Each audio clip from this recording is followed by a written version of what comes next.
Hello everyone, ये question आपको given है। डिफरेंट वोल्टेजेस यहाँ पे मार्क किए हुए V1, V2 एंड V3। एक डिपेंडेंट सोर्स है जो कि करंट डिपेंडेंट वोल्टेज सोर्स है और उसका वोल्टेज जो है वो यहाँ के करंट पे डिपेंड करता है। ठीक है, अब यहाँ पे ये जो करंट डिपेंडेंट वोल्टेज सोर्स है ये कैसा है? आइडियल है। किससे किसके बीच में कनेक्ट है? नोड 1 एंड नोड 3 के बीच में कनेक्ट है ये। सिमिलरली नोड 2 से नोड 3 के बीच में भी एक और आइडियल वोल्टेज सोर्स है जो कि इंडिपेंडेंट वोल्टेज सोर्स है। ये वाला वोल्टेज सोर्स जो है ये डिपेंडेंट है, ये वाला जो है वो इंडिपेंडेंट है। अब क्या करें? सुपर नोड तो अब यहाँ पर भी हो गया है, सुपर नोड तो अब यहाँ पर भी हो गया है।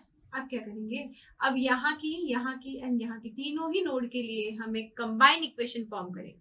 हमने कहा था जितने सुपर नोड आ जाते हैं जिस के बीच में आते हैं, जैसे मैं V1 V2 के बीच में तो नहीं बोल सकती, लेकिन V2 से V3 के बीच में है और V1 से V3 के बीच में, मतलब इनडायरेक्टली V1 V2 के बीच में भी तो हो गया। ये सारे, ये सुपर नोड बन गया, ये सुपर नोड बन गया, तो अल्टीमेटली ये एक ही तो नोड बन गया।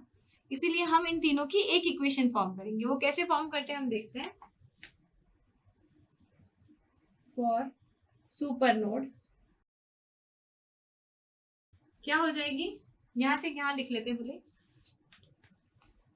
V1 minus 110 V1 minus 110 divided by 50 plus ये Ix मान लेते हैं हम सीधे। Ix पॉजिटिव क्यों लिया? क्योंकि ये आउटगोइंग दिखाई दे रहा है मुझे। या इसको मैं क्या लिख सकती हूँ? Ix इज इक्वल टू क्या है वो मैं बाद में देखती हूँ। पहले मैंने क्या बोल दिया? ये Ix मार्क्ड है ऑलरेडी, इसलिए मैंने क्या लिख दिया? Plus Ix। नेक्स्ट यहाँ कुछ है? नहीं, ये तो मेरा सुपर नोड है। इस नोड के लिए देखती हूँ तो ये नोड तो सुपर नोड है, यहाँ नहीं लिखना।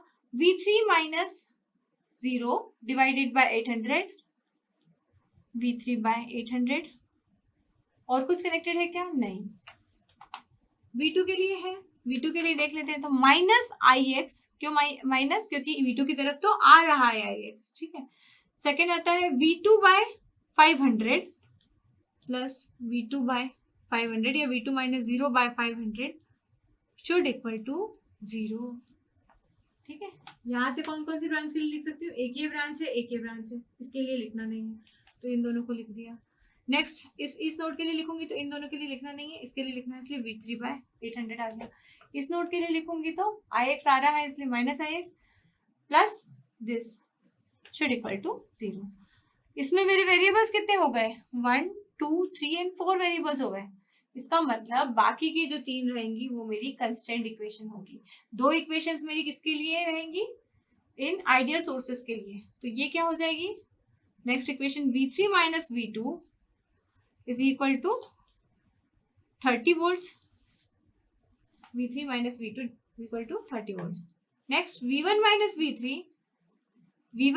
V3 is equal to 40 Ix. And what is Ix? Ix is equal to V1 minus V2 divided by 100. V1 minus V2 divided by 100, it is equal to Ix.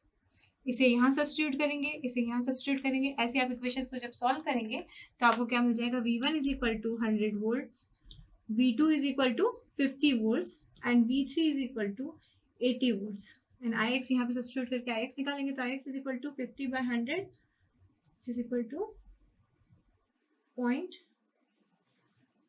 0.5 amperes. ठीक है, ये आपकी values आती है। कॉन्सेप्ट यही था, concept था कि जब सुपर नोड्स एक से ज्यादा हो जाते हैं उस केस में हम क्या करेंगे। जब एक से ज्यादा सुपर नोड हो जाते हैं तो कुछ नहीं, हम फिर भी उसको एक सुपर नोड, बड़ा सुपर नोड मान के और एक पूरी इक्वेशन, कंबाइंड इक्वेशन, इसके लिए इसके लिए इसके लिए, क्योंकि इन तीनों के बीच में सुपर नोड है, यहाँ पर भी है, यहाँ पर भी है, यहाँ से चले यहाँ तक, इसलिए तीनों के लिए हमने एक कंबाइंड इक्वेशन ये फॉर्म की और बाकी की सारी हमारी कंस्टेंट इक्वेशन आ गई। और ये Ix की इक्वेशन तो हमने यहाँ से जो गिवन था उसे निकाल ली। तो इस तरह से आप इस सर्किट को सॉल्व करेंगे।